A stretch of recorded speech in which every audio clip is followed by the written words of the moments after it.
Boa noite a todos e todas. Estamos aqui dando início à conferência de encerramento do 8º encontro de pós-graduação em filosofia da UFMG, com a presença do professor Dr. Newton Pinhoto. Antes de passar a palavra para o professor, eu gostaria de fazer um agradecimento aqui, né? Acho importante. Primeiramente, agradecer aos membros da comissão organizadora, junto dos quais, né, os colegas, nós conseguimos organizar, pensar esse evento e organizar. E estamos encerrando hoje contentes de como foi o acontecimento deste evento. Agradecer a todos os comunicadores, né, que confiam no evento e têm participado com a gente. Tem pessoas que já não estão mais numa primeira vez, já estão participando com a gente em algumas outras edições.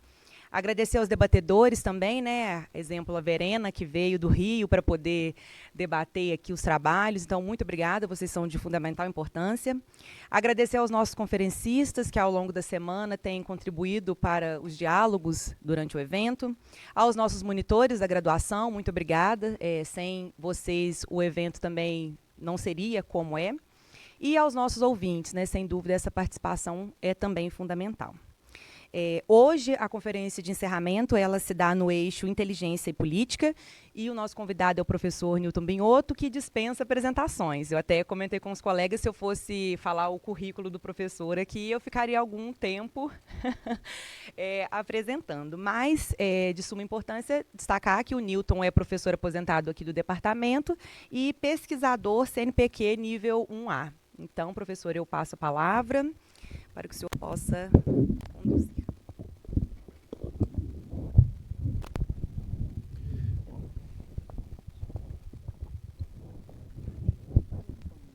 A gente dá um jeito.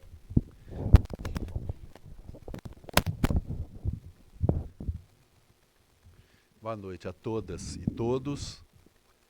Eu acho que não está funcionando não, né? Tá? Bom, boa noite então de novo a todas e todos. Eu queria, né, em nome da Ana, agradecer muitíssimo esse convite para, né, estar aqui com vocês para encerrar esse evento. Era uma amiga canadense minha quando costumava dizer que quando ao final do evento está todo mundo exausto, é porque foi um ótimo evento. Então eu espero que vocês estejam muito cansados, né? E da minha parte eu vou procurar não falar demais, né, para que a gente possa conversar um pouco e, enfim, terminar juntos, né, esse encontro. Então o tema que eu escolhi hoje é em torno, né, da questão da inteligência, né? Naturalmente ela é um tema que a gente pode abordar do ponto de vista da epistemologia, que certamente apareceu aqui, da linguística, da filosofia analítica, né? Todos eles, acredito eu, oferecem, né, uma perspectiva interessante, né? Ainda que cada uma dessas demarches possa ajudar na compreensão do que seja uma inteligência política, eu acredito que nenhuma delas, efetivamente, responde ao problema da relação entre inteligência, ou o que eu vou tentar definir aqui com vocês como inteligência, e, né, ação política. É claro que o problema pode ser circunscrito pela pergunta, né, sobre a inteligibilidade da política, né, mas esse não é o foco da minha apresentação aqui com vocês essa noite. O que eu queria responder, ou pelo menos abordar, né, mais do que responder, é uma abordagem que eu assumo desde já, que é uma abordagem parcial, é se é possível falar em algo como uma inteligência política em nossos dias. Esse é o, né, é o que eu vou tentar fazer. E para abordar esse tema, me pareceu que precisava escolher um caminho analítico que desse conta desse desafio. Para tentar responder, eu vou então fazer um caminho pela via da antiguidade, mas num caminho não tanto batido. Por quê? Porque normalmente, né, uma boa entrada nessa pergunta, eu vou falar um pouquinho disso daqui a pouco, é a questão da frônese, né, e a recepção do conceito de frônese até os dias atuais. Eu vou fazer um caminho diferente desse, né, mais tradicional, mas que eu reputo um ótimo caminho, o caminho da frônese. Eu vou fazer um caminho pela via da apatia, né, que, pelo menos digamos, num vocabulário cotidiano, parece ser o contrário, né, da ação, né. Mas não me interessa tanto, digamos assim, conceituar simplesmente a apatia do indivíduo, do agente individual. O que me interessa é como, por essa via de uma elucidação da questão da apatia, nós chegamos a um terreno onde é possível elucidar, né, a questão de uma inteligência política.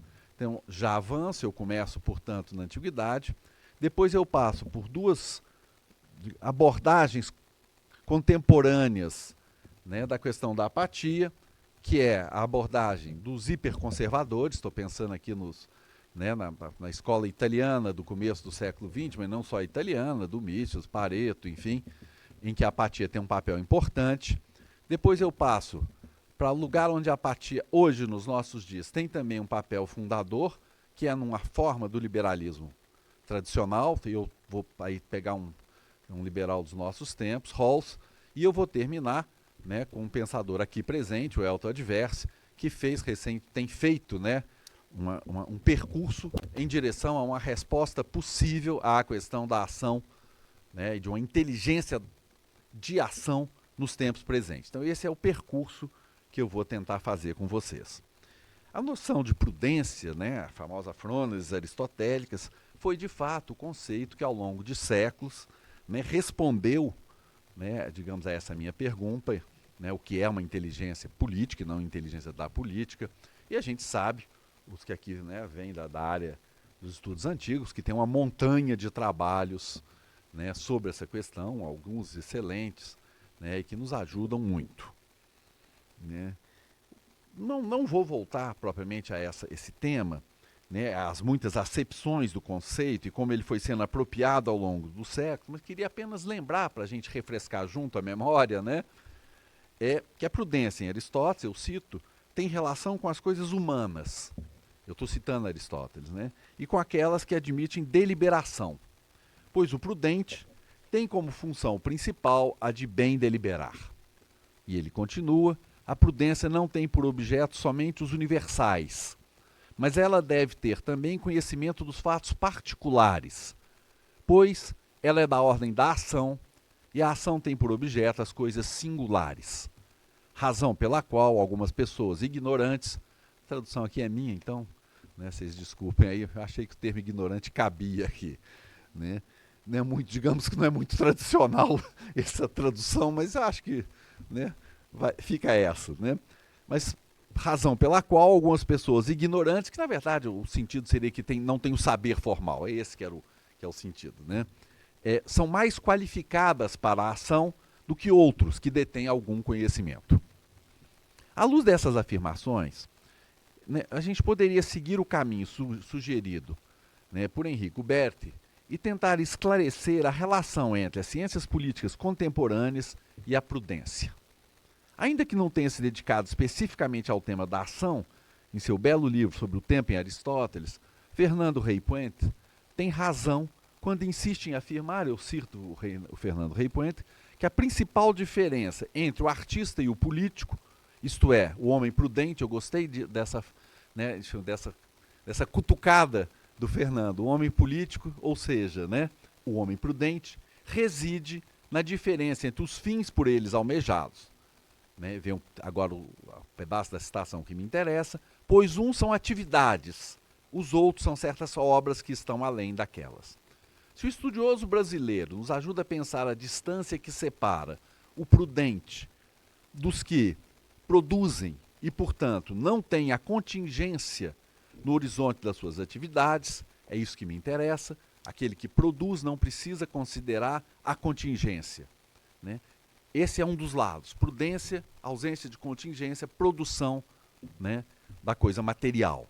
Na outra ponta, o Pierre Robin, que é outro desses grandes estudiosos da questão da prudência, lembra que no outro polo a prudência também se distancia da maneira de interagir com o real de uma figura central na filosofia antiga, qual seja a do sábio. Né? Com isso ele diz, eu cito Robin, enquanto a sabedoria porta sobre o eterno, a prudência porta sobre os seres submetidos à mudança. O eterno é o que pode ser objeto de demonstração, como, por exemplo, as figuras geométricas, que são sempre aquelas são. Mas as coisas úteis objeto próprio da prudência, não existem de tal maneira que nunca mudam.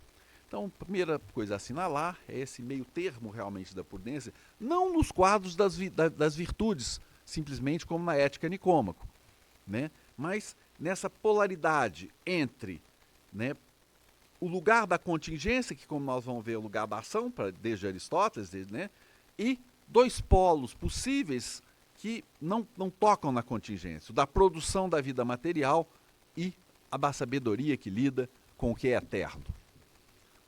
Essas breves observações deveriam indicar o caminho para pensarmos no nosso tempo uma maneira, né, fecunda, a meu ver, né, a ação política. E no final desse nosso encontro, eu vou mostrar que é possível seguir um caminho parecido sem abandonar esse ponto de vista aristotélico, mas distanciando-se claramente dele. Antes, no entanto, de chegar a essas formulações, é preciso levar em conta que muitos pensadores políticos contemporâneos acreditam que, pelo menos em parte, o terreno da ação possa ser balizado pelo cálculo e pela razão técnica. Então, se vocês estão procurando, né, onde eu estou querendo atirar, já descobriram, né, essa ideia que a ação é passível, né, de cálculo e objeto da razão técnica. Para isso, abraçam de maneira surpreendente os paradigmas da produção, tal como eu lembrei acima, e, de uma certa maneira, de enunciar a sabedoria, a saber, a apatia. Esse caminho diverge do seguido pelos que estudam a recepção e transformação do conceito de prudência. Estou absolutamente consciente disso. Mas, como tentarei mostrar, ajudam a formular a questão da inteligência política em nosso tempo. Então, eu me desvio agora da prudência, ou dos estudos da prudência, sem abandoná-los, eles são um pouco o fundo das minhas reflexões, né? Mas vou fazer um outro caminho, quer dizer, eu sei onde eu quero chegar, mas eu vou passar por um desvio, o desvio da apatia. E ela me parece interessante porque a ideia de apatia, né, ela é uma ideia muito mais presente no pensamento político contemporâneo do que a gente tende a observar. Inclusive nessas correntes da ciência política, mais do que da filosofia política, né, que acreditam que a ação pode ser submetida ao cálculo.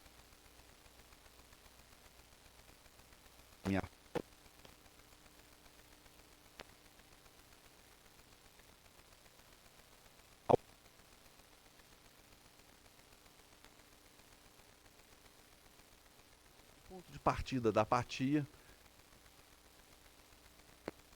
né, que significa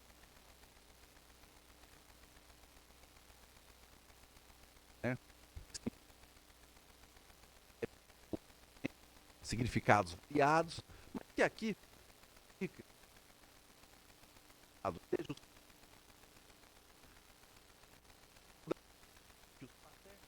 são para alguns pensadores época helenística impulsos excessivos que devem ser contidos se quiser alcançar o equilíbrio.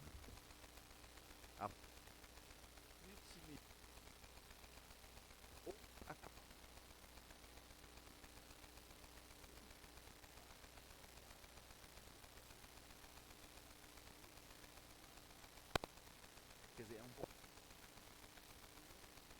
né, muito simples nesse sentido, que faz parte, né, da investigação filosófica, né, sobretudo das filosofias helenísticas, largamente.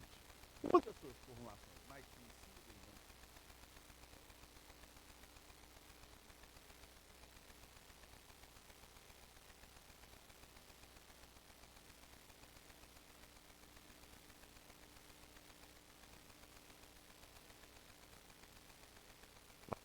as últimas consequências, ao propor até mesmo abandonar os objetos cotidianos, um certo conforto material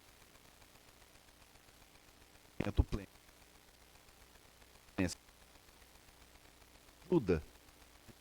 Nos ajuda a ver que não basta ser indiferente às ações que nos apáticos. Apatia, antes de nós não somos afetados pelos até diversos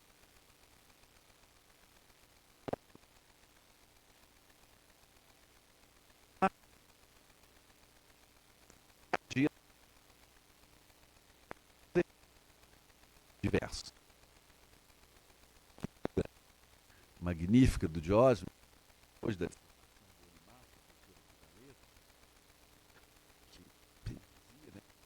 que o George se gabava de não ser afetado por nada, não queria dizer que fosse indiferente ao mundo.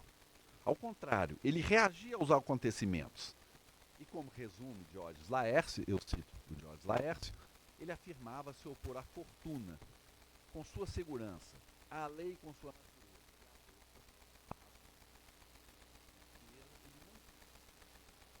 natureza, e tornar-se inaccessível aos outros homens, mas sim viver no meio deles sem ser afetado por elas. Nessa condição, ele não deixava de afirmar a importância da cidade e mesmo das constituições políticas.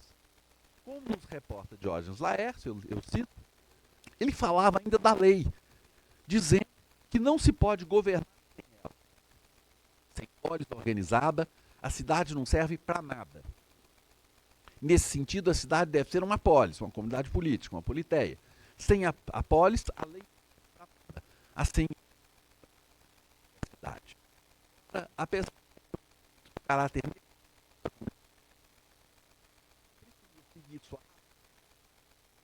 colocá-lo em contato com a verdadeira lei, que é a refletir sobre o sentido dessas afirmações, reportando ao que fora conservado das palavras dos cínicos para expor a natureza do e os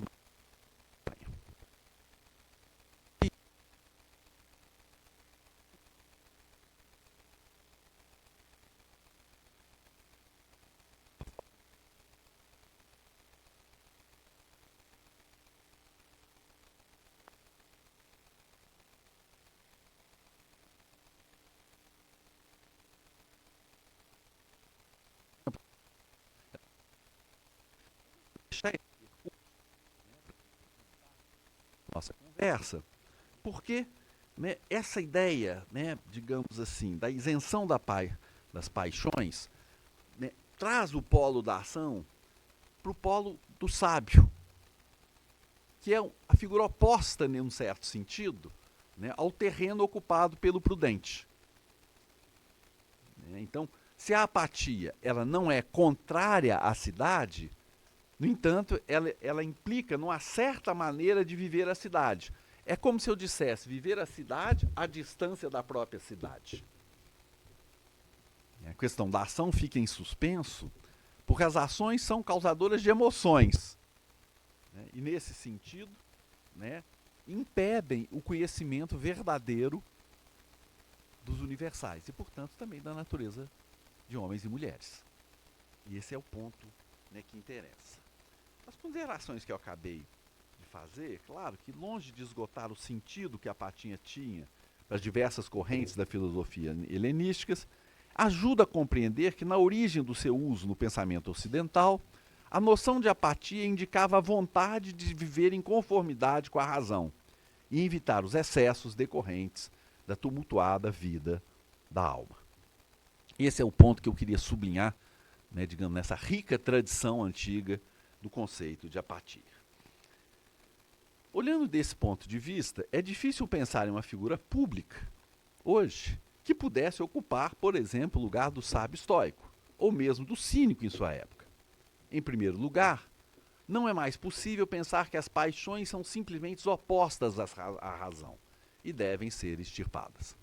Digamos que já tem muito tempo que a psicanálise surgiu e para nos alertar sobre os riscos de se pensar que o ser humano pode ser reduzido à pura razão, como se o pathos fosse um erro a ser evitado ou anulado. O recurso ao sentido grego da apatia pode ajudar, entretanto, a pensar o papel negativo que as emoções podem ter na formação dos movimentos de massa, que são o berço das aventuras autoritárias as mais violentas da nossa época. Se não podemos mais apelar à figura do sábio antigo, talvez possamos aprender a evitar o caminho dos estultos, no sentido grego, que na vida da polis introduziam, por vezes, a desrazão e a violência. Então, muito simplesmente, eu estou fechando a porta para o sábio. Não há sábio no nosso tempo. Claro que pode haver sábio individual, no plano dos indivíduos, mas não há sábio, não há figura, não há o lugar do sábio no nosso tempo, né? Mas tem certos simulacros.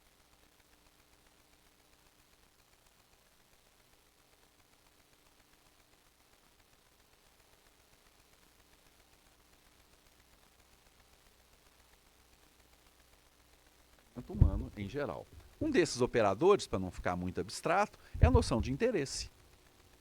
A ideia de que é possível compreender tudo o que se passa, né, digamos assim, no tecido social e político, descobrindo o jogo de interesses.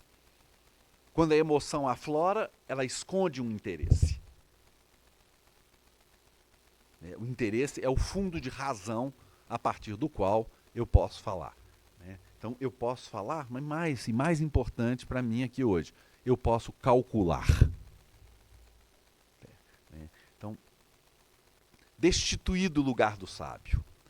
Vamos agora fazer um movimento e trazer a apatia para as nossas sociedades de massa. Eu quero reforçar essa ideia da sociedade de massa, porque uma pergunta como nós estamos fazendo, qual é ou pode ser a natureza de uma inteligência política, e não, repito, da inteligência da política, precisa levar em conta que a pergunta está sendo feita no bojo das sociedades de massa.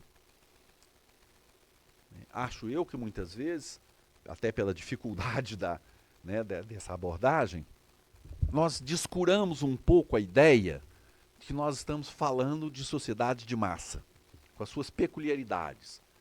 Os institucionalistas, por exemplo, insistem no quê? No pleno funcionamento do mecanismo das instituições, como se instituições pudessem funcionar do mundo antigo até ontem, hoje eu já não sei, mas ontem, né, com os mesmos padrões de regularidade.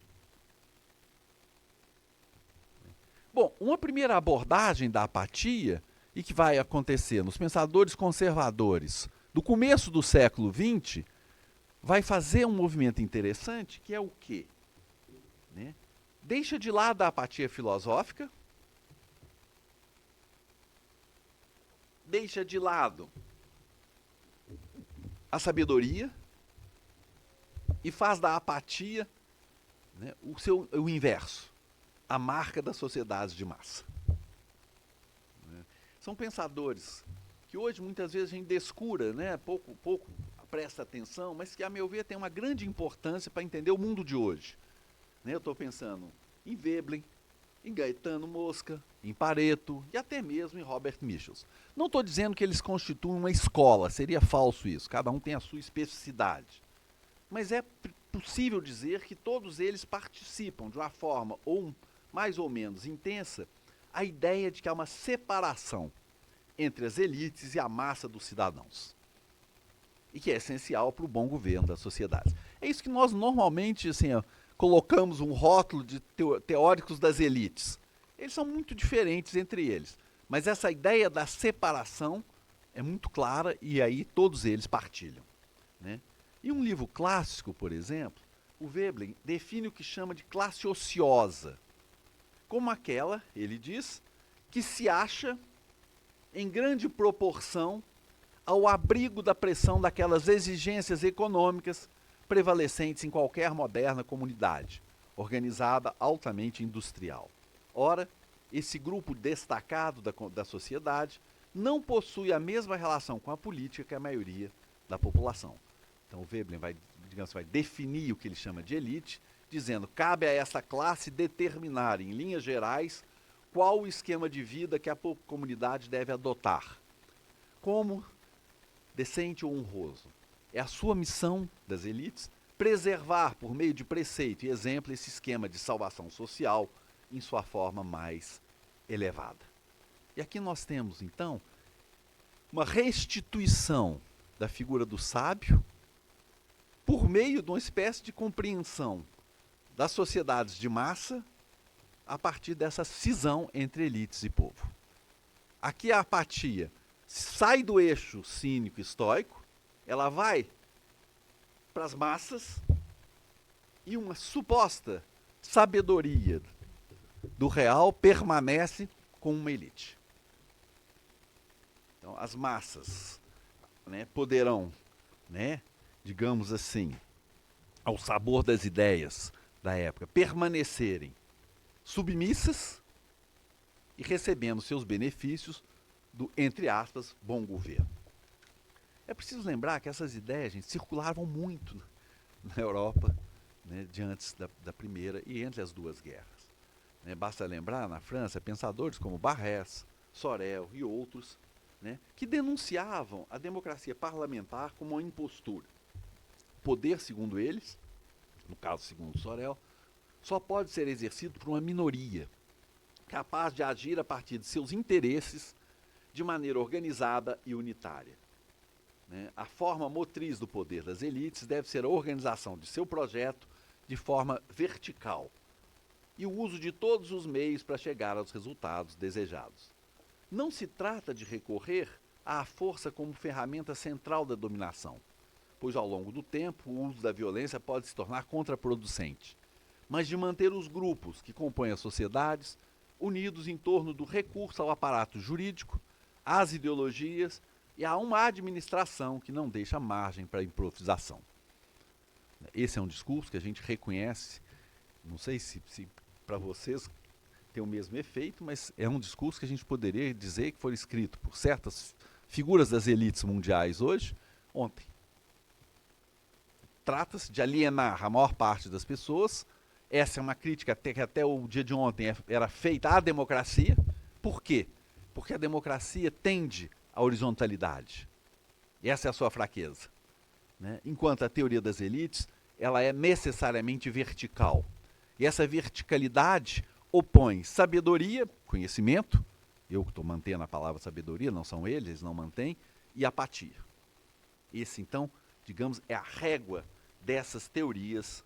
Né? E, portanto, é por isso que a violência pode ser violência criativa. Né? É ela que vai integrar, ou seja, rompido, se esse esquema for rompido, se o esquema hierárquico que opõe sábios e elite a povo apático for rompido, a violência se torna necessária. Tem um pensador importante, né, Yves Stenhel, que estuda muito esse pensamento conservador do início do século XX, que vai dizer o seguinte: aos olhos dos fascistas, a guerra prova o bem fundado das ideias de um Sorel, um Mitchell, um Pareto, um Le Bon. As massas caminham à base de mitos, de imagens e de sentimentos. Elas querem obedecer. E a democracia é uma simples cortina de fumaça.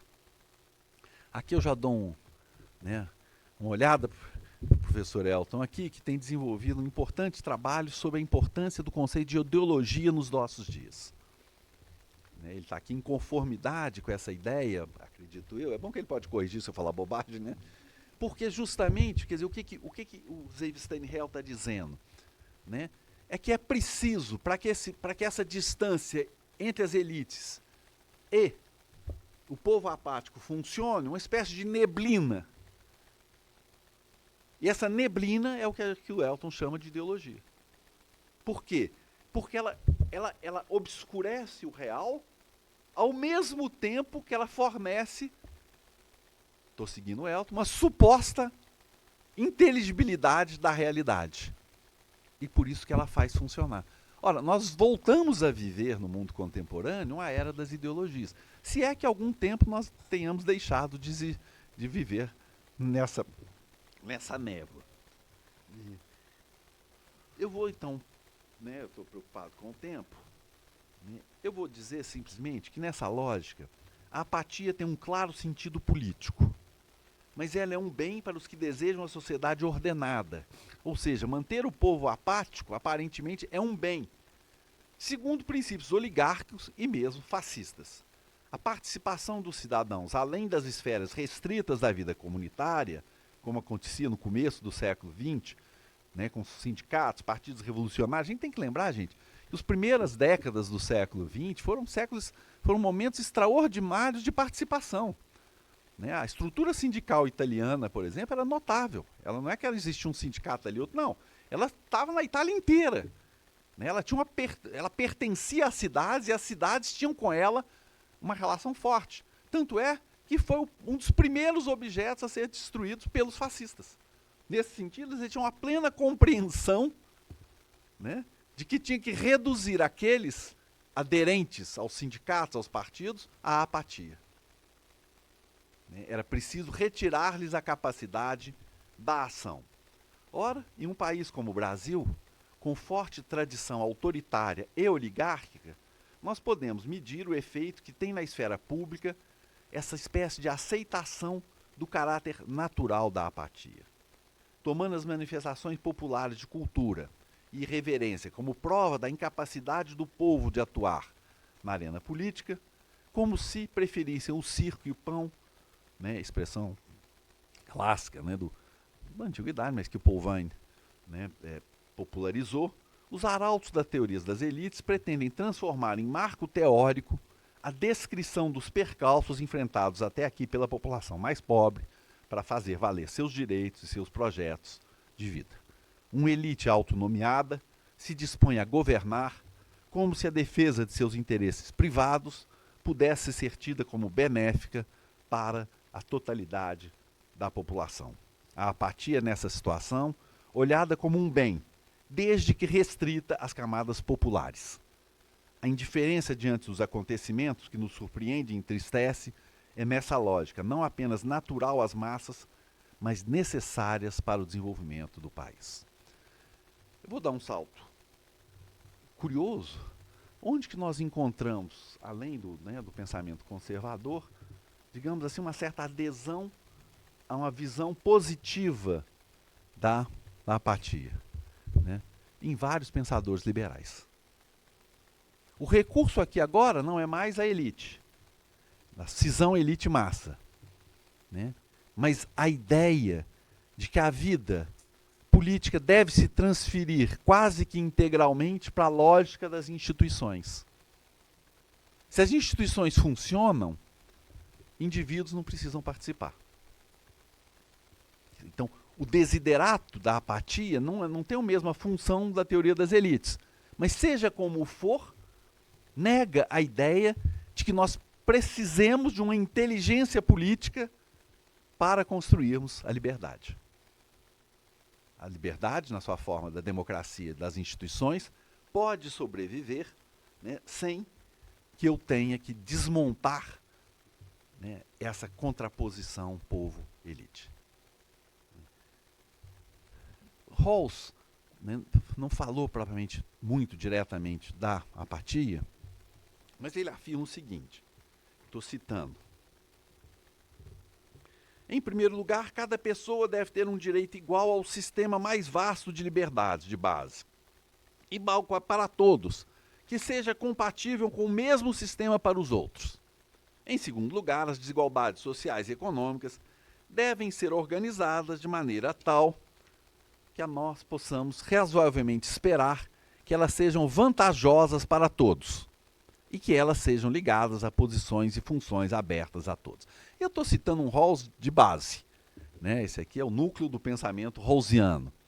Esses princípios, claro, todos sabem que, né, Rawls já foi extensamente debatido e conversado, né?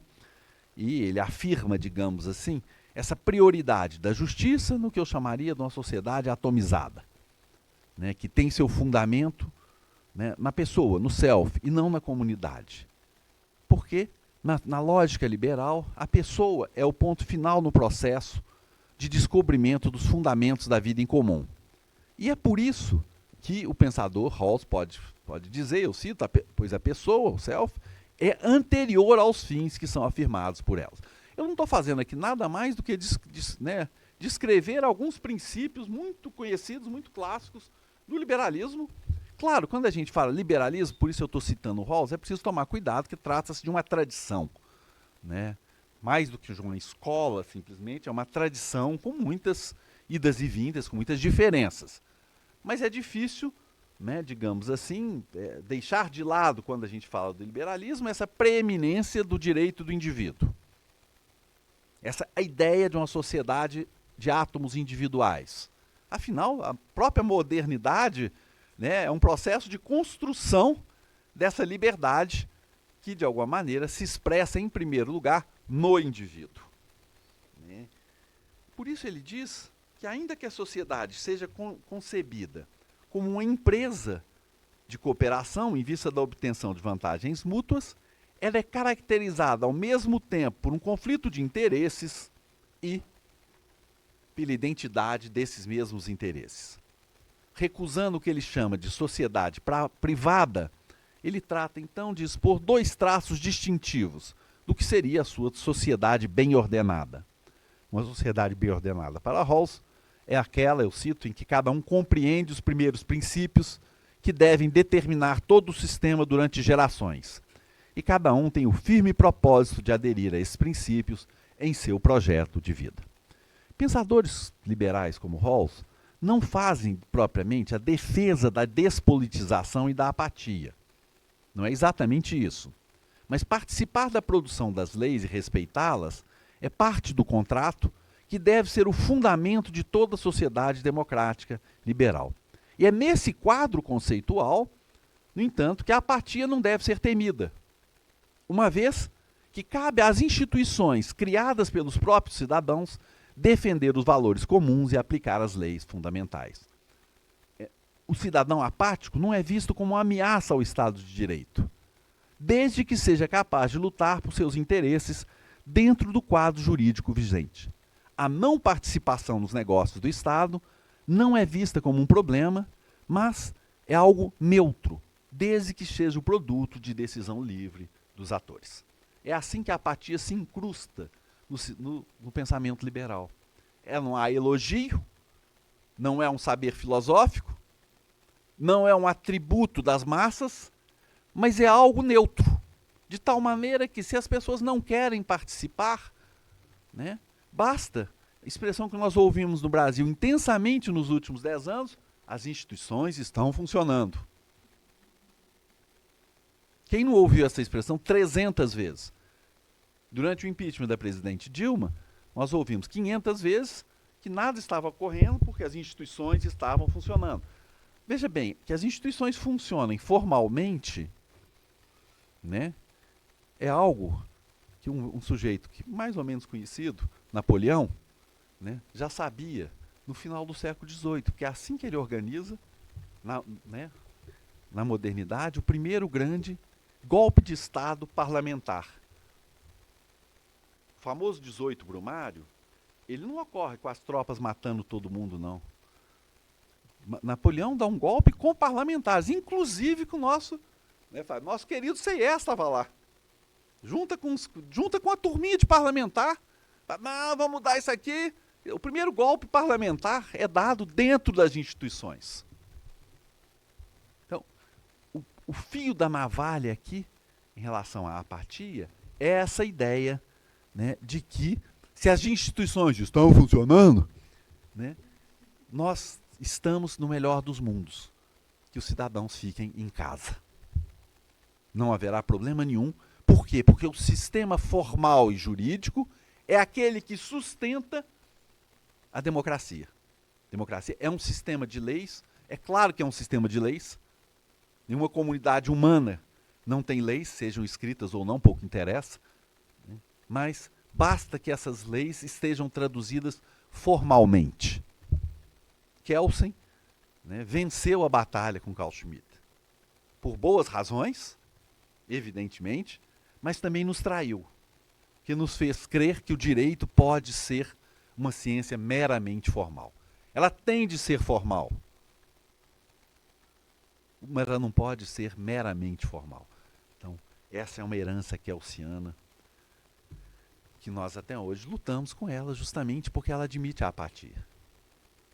Eu não preciso me interessar pelos negócios da cidade, desde que o equilíbrio da luta dos interesses me pareça contido pela formalidade das instituições.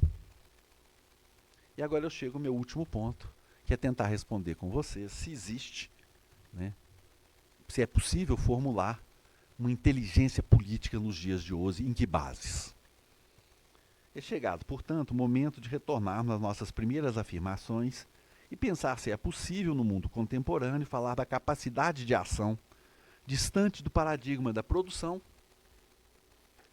que domina muitos pensadores liberais de correntes como a chamada rational choice ou os institucionalistas, ou da suposta sabedoria das elites, dos pensadores como Pareto, ou ainda de correntes que eu chamaria de milenarismo político, que acreditam poder agir no mundo a partir de um ponto de vista, seja ele moral, seja de interesse superior a todos os outros. O lugar do qual eu pretendo falar resgata a ligação íntima que a prudência tinha como virtude da ação. Como eu lhes disse, a questão da prudência está aqui, né, me seguindo o tempo todo. Mas eu queria também afirmar, né, uma distância, tanto da produção quanto da sabedoria. Dizendo mais radicalmente, eu parto da ideia de que a ação é sempre sujeita à contingência. E que dessa maneira existe na contingência e dela não tem como se afastar. Este é um princípio do republicanismo do Renascimento. Que aí a minha defesa é que eu posso transportar conceitualmente esse princípio para os dias de hoje. Recentemente no Brasil, esse debate ganhou corpo por meio da discussão de um dos conceitos mais estudados de Maquiavel, que é o de virtude. Esse conceito é daqueles também como a prudência de Aristóteles, virtude em Maquiavel, tem uma pilha de estudos. Não vou refazer esse caminho que não me interessa. José Antônio Martins, em artigo recente, retoma o tema a partir da noção de astúcia, que surge em O Príncipe de maneira lateral. O estudioso mostra que, em que pese o fato de não podermos falar em uma teoria da astúcia no pensamento do secretário florentino, ele ajuda a pensar o problema da ação à condição de não perdermos o sentido das afirmações de Maquiavel. Pois, eu cito José Antônio Martins, certamente, como ficará evidente, a astúcia é uma das dimensões da virtude. Todavia, o risco está em pensá-la na qualidade principal da virtude. Ou, ainda que a virtude maquiaveliana é puramente astúcia. Não se trata disso. Numa abordagem diferente, mas não contraditória com a de Martins, Elton adverso toma um caminho que indica uma resposta, a meu ver, pertinente de como pensar a ação à distância das abordagens que eu procurei, né, apresentar antes. Para adverso, uma maneira de retomar o tema central da ação, levando em consideração a importância do tema da prudência, inclusive no tempo de Maquiavel, no Renascimento o tema da prudência circula muito entre os pensadores, é recuperar um outro tema, o da metis grega.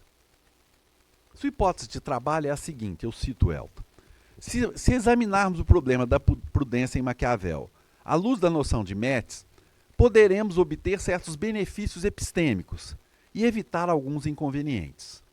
Com relação aos benefícios, acreditamos que a metis nos conduz ao coração da noção maquiaveliana de prudência. A respeito dos inconvenientes a serem evitados, recorrer à metis evita cair na armadilha de tentar pensar o pensamento de Maquiavel com um instrumental conceitual fornecido pela tradição filosófica sem as devidas mediações. E é por isso que Elton retoma um livro clássico de Etienne Vernon, justamente sobre a metis na Grécia, alertando o leitor de que o conceito de metis nunca foi um objeto de um estudo detalhado e foi eclipsado pela noção de prudência desde a antiguidade. De forma resumida, né, eu vou agora me reportar ao Etienne e ao Vernon, que resume, afinal, o que é essa tal da metis?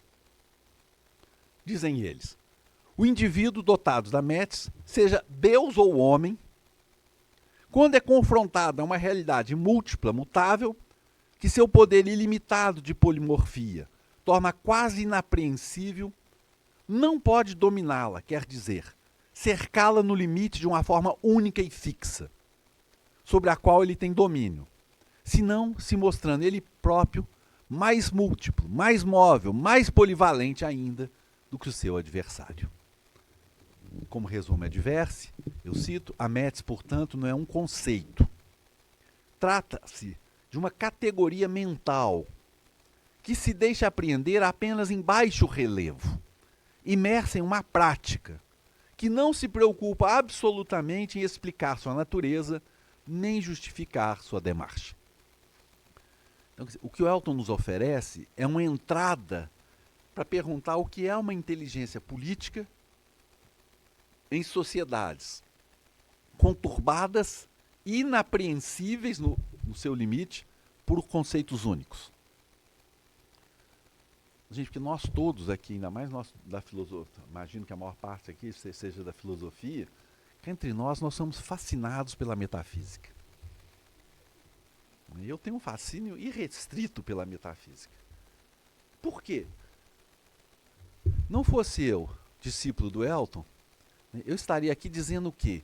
Qual que é o centro do ser? Fora a contingência, o resto, para os hegelianos aqui, né? Para quem, como eu, Jorge é muito mais que eu, né? Assim, quem perdeu dias e dias lendo a lógica do Hegel, tem uma coisa lá no final, tem o... Bom, aí já investiu, melhor. Né? Chega lá no final, né, Jorge? Tem um resto. A contingência. A contingência. Quer dizer, o que um discípulo do Elton faz? Né? Agradece Hegel, afinal também, né? Mas pega a contingência e fala, não, já que você não gosta, me dá para mim. Mas qual é o problema? É que qual o conceito que eu posso usar inteiramente? É o conceito de virtu. Mas o conceito de virtu em Maquiavel, né, ele já causou muito problema. Em que sentido? É difícil apreendê-lo sem confrontá-lo com o conceito de virtude cristã, que é onde ele está batendo mesmo. A astúcia, agora, do intérprete Elton, é dar a volta no debate e trazer de volta essa ideia de uma inteligência política em baixo relevo e que se cola à má ação, que é a Métis, que esclarece a virtude, né, ao mesmo tempo, né, que se desgarra, digamos assim, da ideia de uma ciência da ação na contingência. Ou seja, respeita inteiramente a dimensão contingencial na qual toda a ação política se dá. A partir dessa observação, a Adversa aproxima, como fez Martins de outra maneira, por meio da noção de astúcia, o pensamento de Maquiavel da noção de Métis, que sem desmentir a presença da prudência no vocabulário teórico do Florentino, aponta para os limites do conceito aristotélico, quando se está ligando com um mundo no qual a contingência não se deixa afastar pelo recurso à razão, seja na forma de sabedoria, seja na forma da apatia. Resumindo seus argumentos, acabou meu tempo, sobre a presença da Métis no pensamento de Maquiavel, o intérprete afirma: outro modo de formular nosso ponto de vista reside em dizer, consiste, desculpa, em dizer que Maquiavel radicaliza a concepção de contingência no domínio da política. E a radicaliza a tal ponto que ela termina por se confundir com a própria necessidade, uma vez que o singular, na ausência de parâmetros universais, impõe a sua própria normatividade. Ao tomar a prudência, eu estou citando, como astúcia ou como Métis, como quisermos demonstrar, o Florentino indica que o conhecimento acerca das coisas políticas não pode se fixar em normas gerais. E pelo mesmo motivo, o homo prudente deve estar ciente da impossibilidade de seguir a lei convencional em determinadas ocasiões. Nem elitismo, nem liberalismo. Esse é um republicanismo nascido, né, no interior da Itália do Renascimento, e que coloca um eixo da contingência que refaz o nosso caminho até a ação. As conclusões do nosso estudioso me conduzem às minhas próprias conclusões. Agora sou eu, né, agora vocês podem, né, até agora foi o Elton, agora as bobagens são minhas. Na esteira de suas hipóteses, na hipótese do Elton, nós podemos afirmar que a herança recebida na contemporaneidade da ideia de apatia nos incapacita de compreender a natureza do que pode ser uma inteligência política. Ao substituir a sabedoria do cínico dos estoicos por uma forma de cálculo racional das motivações e das possibilidades de ação na cena pública, desejando com isso afastar a contingência de ação, os pensadores liberais e outros acabam prisioneiros de um conjunto de normas que nos mostram como deveríamos agir e não como agimos efetivamente. Claro que eu estou plagiando Maquiavel. No campo ultraconservador, ao atribuir a apatia às massas, eles deixam na sombra o fato de que o pensamento autoritário pretende suprimir a ação e a contingência, em nome de uma verdade atemporal que, em ligação ou à distância das religiões, suprime o risco e a indeterminação do político. Adverse, ao recuperar a noção de Metz e acoplá-la ao universo político maquiaveliano, dentro do qual a noção de virtu faz sentido, abre as portas para uma compreensão do que pode ser uma inteligência política que se afasta do pensamento político e dos transcendentes de toda a ordem que pretendem eliminar os riscos de contingência. Inteligência política, nessa formulação, é um convite à ação e a certeza de que não existe uma, preferirem o termo antigo, capaz de afastar da ação humana. Na esteira de Maquiavel, Adverse nos conecta e atualiza um dos esteios do republicanismo renascentista, a saber, o laço indissolúvel que une liberdade e ação no interior das sociedades republicanas. É isso que eu tinha para dizer para vocês. Muito obrigado pela atenção e, mais uma vez, obrigado pelo convite.